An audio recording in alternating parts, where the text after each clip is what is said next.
Closing arguments in the trial of France's former president, Nicolas Sarkozy, bristling against the request by the prosecution for a 7-year sentence against the conservative leader, Sarkozy, who is accused of bankrolling his 2007 campaign where he won the presidency thanks to financing by Muammar Gaddafi's Libya.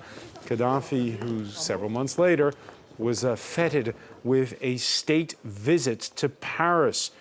The former French president calling it an outrage. The hearing showed that Sarkozy never asked Gaddafi for any funding whatsoever.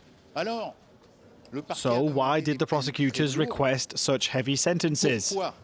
To compensate for the weakness of their arguments. And for more, let's cross to columnist and political strategist Philippe Moreau-Chevrolet. Thank you for speaking with us here on France 24. Hello, François. There are several cases pending against Nicolas Sarkozy. He's already been convicted once and has to wear an electronic bracelet. But arguably, this is the big one. Yes, this is the biggest one, and obviously the biggest scandal that he has to face. This connection with Libya is at the heart of what investigative reporters have been working on Sarkozy for many years. So the outcome is really something that could be huge. If he's guilty and if he's sentenced, he could actually go to jail.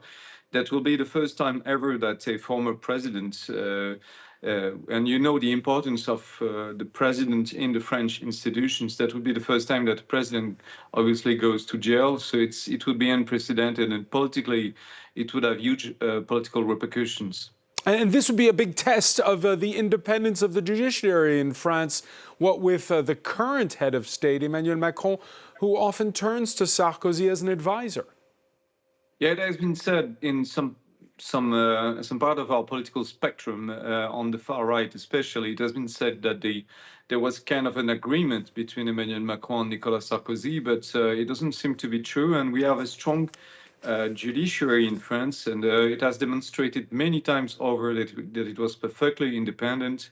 Even at the eve of one of our last presidential elections, one of the candidates had been subjected to trial, and he had to, give up the election altogether because of that. So we have strong institutions, judiciary especially. So as what we see now is that he has to face judgment. He has to go to court. He has been many times yet, and he will go many times more.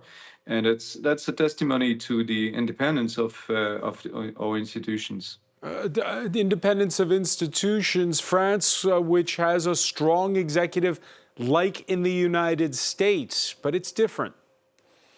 Yes, obviously it's different. We can see that now. First of all, because, he is going to court and he may be sentenced and there is no way escaping it. And he has already been sentenced, so it's something that is common law here, if we could say that. And in the US, obviously, we saw what could be the consequences, and they are dire, of a lack of independence of the judiciary, and of we see live nowadays, unfortunately, what could be the consequences of a lack of a strength on the part of the judiciary towards the politicians and towards the political leaders. And it's especially important when you want to select a president. You should absolutely make sure that there is no way that someone that could be indicted or has been indicted or is in the middle of a trial could be elected. That's something that we really need to take care of. Let's talk about the facts of the case. Is Nicolas Sarkozy right that it's outrageous to demand a 7-year sentence? Well, it's normal that they would say that. He has lawyers and they need to defend him, but no, it's actually it's not exactly a mild sentence, but it's not exactly also a heavy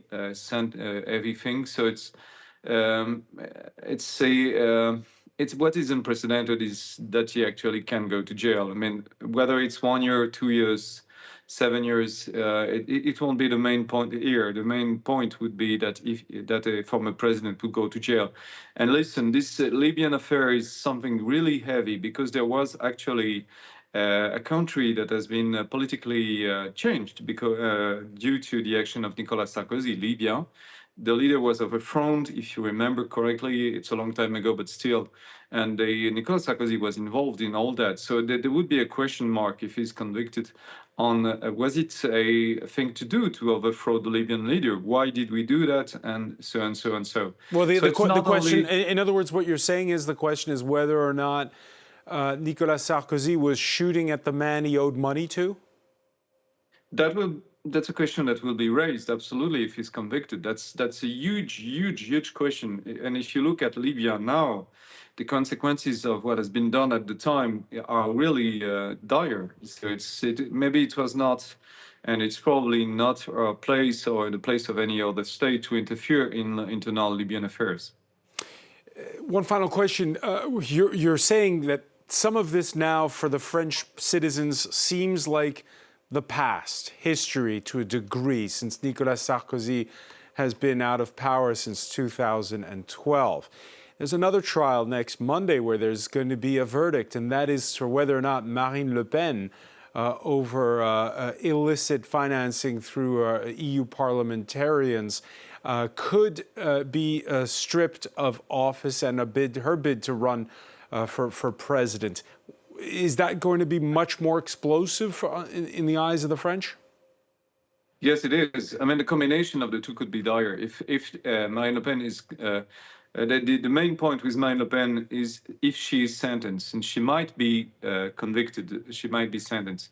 If she is, can she be elected in 2027, the next presidential election? That is what is at stake. The judge could declare her not suitable for the election, and she couldn't be a candidate. And that would be a huge thing.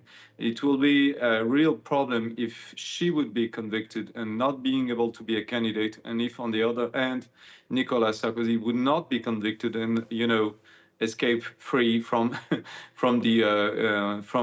this trial, get out free of this trial. So the problem would be the comparison between the two. We will see, but what we have to know for the moment is that there is a chance that he would go to jail, Nicolas Sarkozy, and there is a chance that Marine Le Pen wouldn't be able to be a candidate. And in both cases, that's very serious business because money was involved. They didn't take money apparently for their own use. That's not a case of personal enrichment. They didn't get rich out of it, which is a huge difference.